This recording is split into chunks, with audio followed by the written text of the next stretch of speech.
So we've covered a lot of ground in recent lessons, going from industrialization to the age of European imperialism, to militarism alliances, imperialism, nationalism, and the assassination of French Ferdinand, sparking World War I in 1914. During that war, we saw the beginnings of total war, the Russian Revolution, and it ended with the Treaty of Versailles, which put into place conditions that would destabilize Europe and the rest of the world, eventually leading to the rise of political extremism, totalitarian governments, and World War II. We also saw that economic depression definitely didn't help matters. In organizing this information, it's helpful to have a timeline, right? So like we've got the entire interwar on the screen right now. And if you're a little bit fuzzy on that history, go ahead and press pause here, get this timeline into your notes, and then press play again. Because now we're going to look at another incredibly complex event. The road to World War II, the course of that war, and how it ended, setting up the world for another global conflict called the Cold War. In studying complex events, it can be really useful to get the sequence of events in visual form. For one, just the act of putting each sequence of events in visual form is a great way of learning it. And for another thing, it makes it really easy to like refresh your memory on a lot of really complex information just by looking once. So for this next set of lessons, you actually have an assignment. Your assignment is to create a visual incorporating all of the information we're about to go over that describes the rise of totalitarianism in Germany and World War II, or the rise and fall of the Third Reich, if you want to call it that. This visual can be whatever works for you. It can be a cause-effect chart. It can be an illustrated timeline, or a comic strip, ideally a comic strip, those were the best, or a concept map, or illustrated, color-coded, synthesized notes. For what we're about to go over, I'm going to give you a numbered list of steps that need to be in this visual. And it's okay for you to refer to each step with the number instead of writing the text, as long as what you show, what you draw, the visual, whatever, makes it clear that you gave each step detailed thought.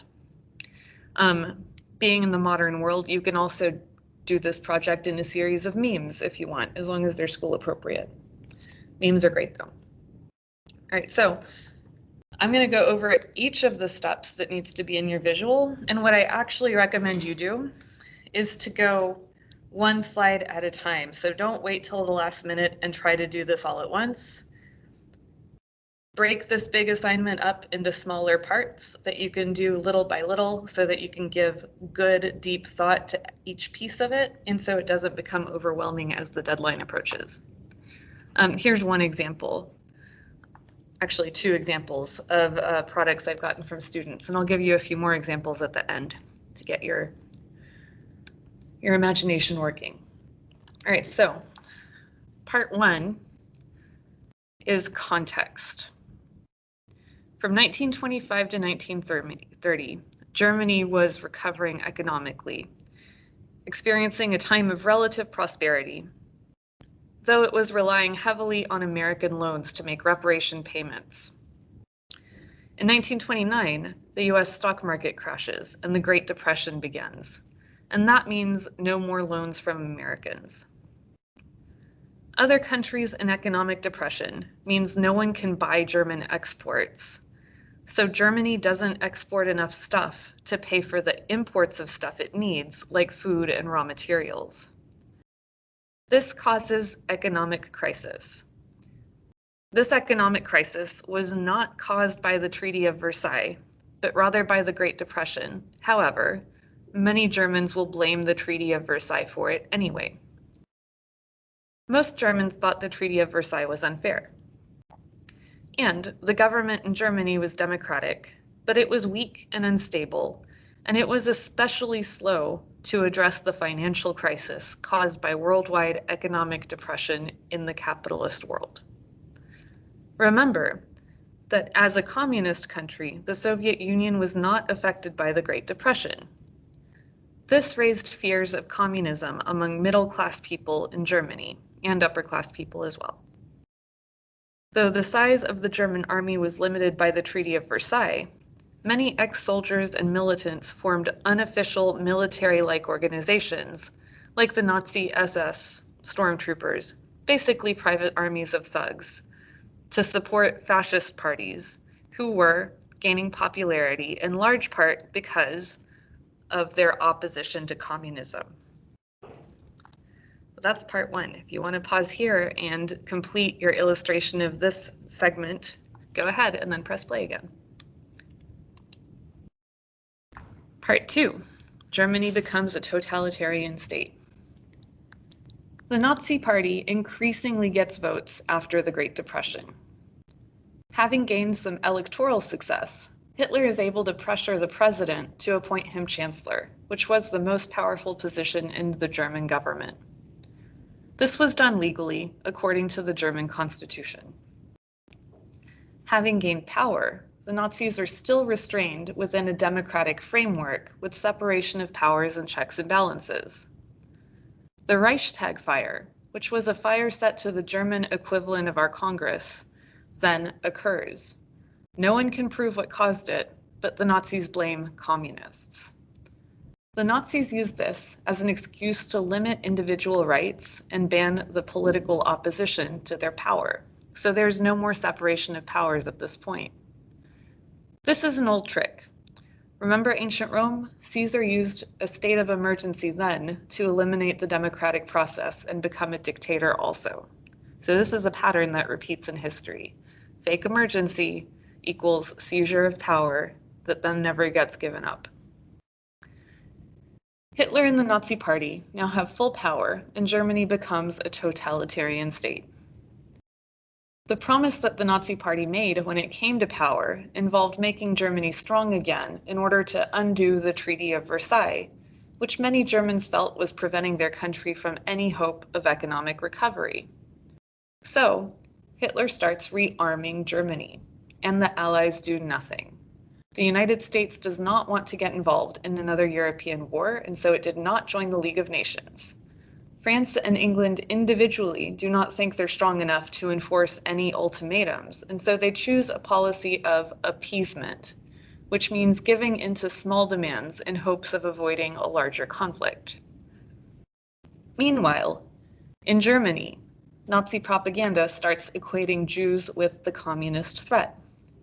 Hitler passes laws stripping Jews of their civil rights and their right to property. Jewish businesses are taken over, and the profits help fund rearmament. Meanwhile, Jews now have no way of making any money.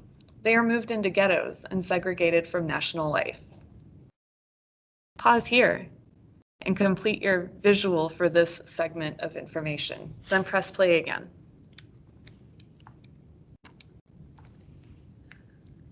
Next, we cover the road to World War II.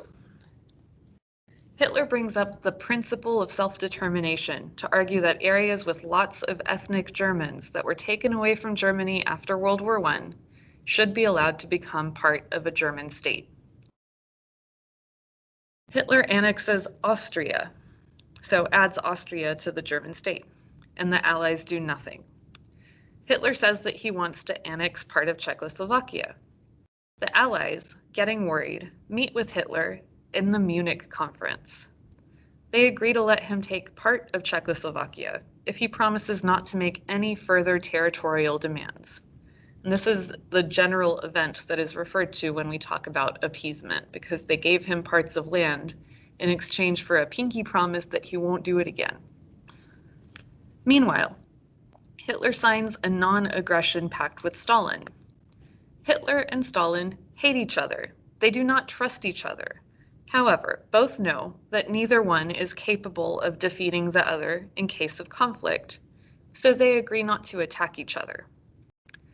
Both Hitler and Stalin see this as a way of buying time. Stalin wants to further industrialize the Soviet Union and build up the Red Army, and Hitler wants to fully rearm Germany and acquire territory in Eastern Europe that would make it easier eventually to attack the Soviet Union. In the meantime, they make this deal not to attack each other and agree to split Poland in half. Next, Hitler takes the rest of Czechoslovakia. The Allies do nothing. After that, Hitler invades Poland. And then finally, with that step, Britain and France declare war, and the Second World War begins. Jews began to be sent to concentration camps during the war. Their property is confiscated and is used to enrich the treasury, which is then used to build up armaments. This was done in part by sending Jewish stuff to pawn shops, seriously. Concentration camp labor was similarly used to build up German abilities to make war. This also freed up the need for actual Germans to work in these industries to a certain extent, which in turn made available more soldiers if necessary. Germany's economy, in the meantime, gets better because in large part of this forced labor and appropriation of Jewish property. People continue to support the Nazi state, in part because it seems like it is effective in accomplishing the goals of undoing Versailles and improving the economy. Pause here, add this to your visual, and then press play again so we can see how the war went.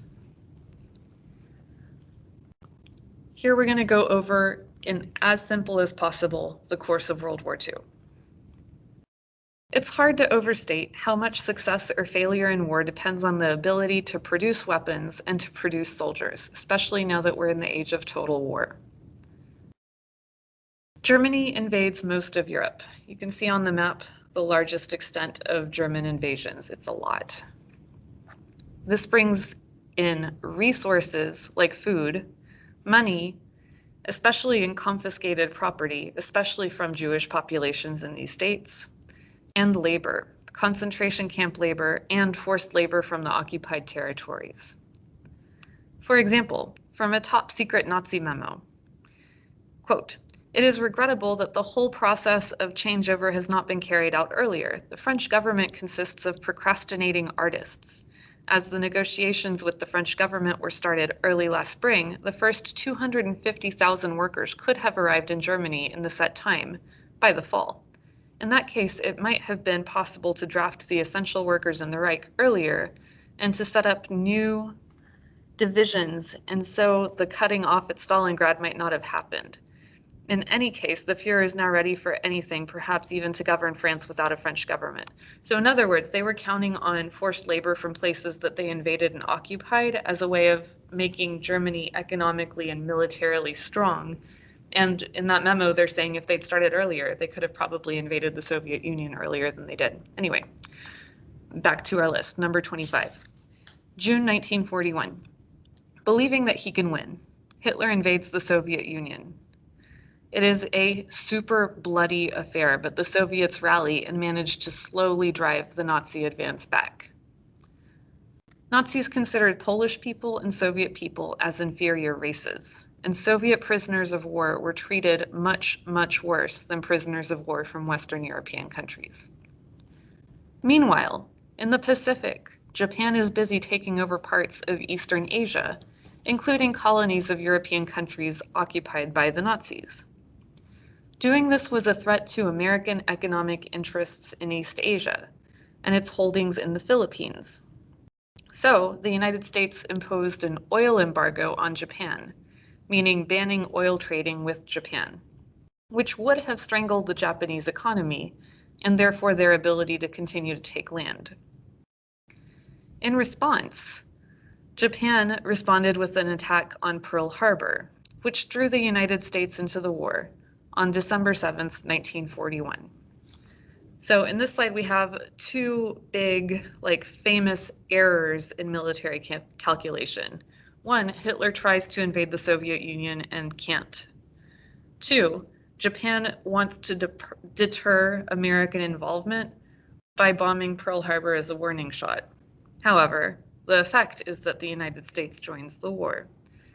And both of these events will prove to be the undoing of the Axis powers. So go ahead and pause here capture World War II, and then press play again so you can see how the story ends.